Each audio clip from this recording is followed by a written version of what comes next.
We get there, and we had heard the stories from our elders who'd been back there in 1999, where they took a delegation of, I think it was over 100 indigenous people, and they brought the drum, and it was just a very powerful interaction between First Nations and the people of Israel, because we share so many commonalities. So me and the two other guys, one guy's Algonquin and the other guy's from the Crow Nation, we go and we pray at the wall, and we're praying.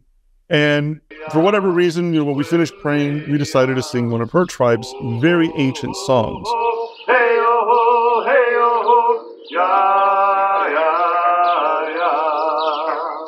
Called the Going to Water song, and which is what they had just done. My people have a ceremony where every morning, and it was actually linked to health, that we would go to the river and face the east. And as the river, as the sun would rise, we would immerse ourselves 7 times and express our gratitude for the new day to the Creator. Sounds biblical. Yeah, like a mikvah. Yeah. Water 7 times. Yeah. And so here he had just done this going to water ceremony, this mikveh, this baptism. And so at the wall, went to the wall. He was singing that song from my people. Because traditionally, you're supposed to sing that song in the water.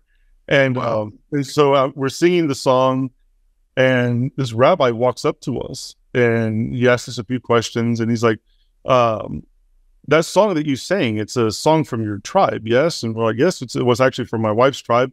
It's an ancient Anigitua song, a Cherokee song. And he said, I understood every word that you sang. And I just looked at him, and he said, it's a form of High Hebrew that's no longer spoken.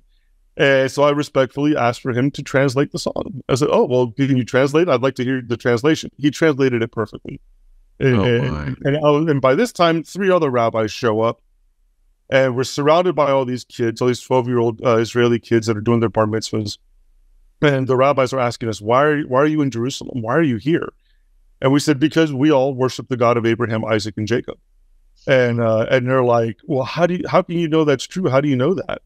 And then they asked, well, why? And we said, well, because our rabbi, our rabbi, which is Yeshua, this is the rabbi that we follow, and we follow his teachings. And they're like, yeah, but how do you know you're praying to the God of Abraham, Isaac, and Jacob?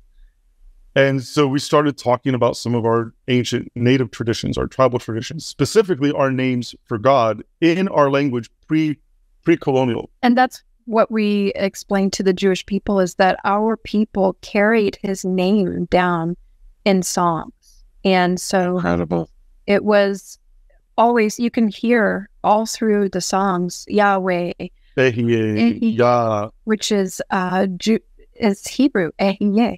And you hear that in stomp dance songs. You hear it in a blessing song that we have that's very ancient. Mm-hmm.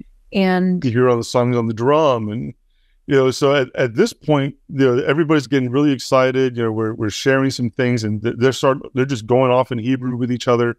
A very ancient rabbi is coming up to them. Here's this chief rabbi. This guy's old. And then finally he says to us, he goes, this is Isaiah 18. This is Isaiah 18. And we're like, what do you mean? And so Isaiah 18, it talks about a fierce people, a warrior nation, bronze, smooth-skinned people that will come from a faraway land, I'm paraphrasing, a land divided by many rivers, a land of whirring wings, and they will come and bring tribute to the Lord of Heaven's armies.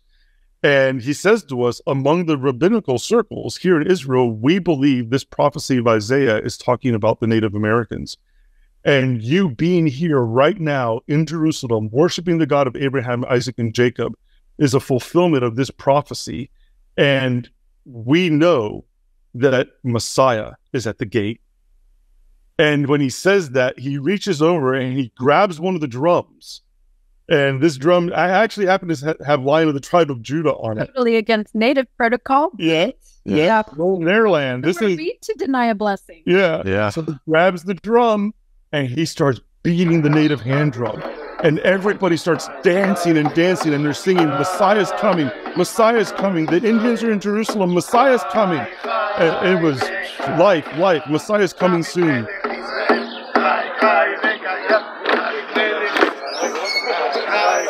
That is an incredible story, because we know the Messiah is coming again to that very place. You know, that's incredible. There's something supernatural that takes place when native people go to Israel.